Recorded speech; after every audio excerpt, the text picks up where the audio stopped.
Chief Executive Member Khas Hills Autonomous District Council, Ba Titus W. Khan, Harangkat MDC Ganong Stoin, Ba Gabriel Walang, Ba LG Nong Said MDC Barim, Ba Chambor War, Executive Member Ba Dipet Yagdrat Ilaka, Galej Ban Jurep Yakchigeng Yakchat, Kaban Peneso Yakchnong Tesau, Ba Upper New Nong Stoin, Kabal Sakut Mentala Bunsnem.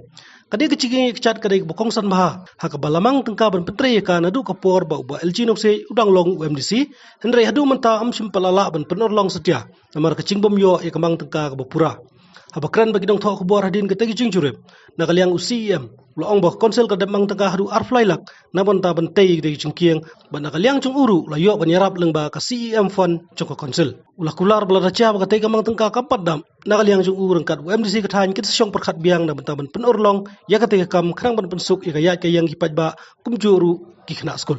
de lakip MDC scheme nyungi long baret imla ba pli ban pendap maka kami kawan ni dan rena kata kadau lah buat dir mentapat senakaliang di Ba Gabriel. Di Ba Gabriel ru ngila ayo ke bahak ke MDC scheme. Dia ke mengalaong ke banai ke berok kai ke scheme tang hakan ke projek kiwi gisnong kinum yo scheme syu. Dia beli hang tur ila pendap him nakaliang ke jong i dan nakaliang ke CEM fund nakaliang ke jongar ngala Arab lang.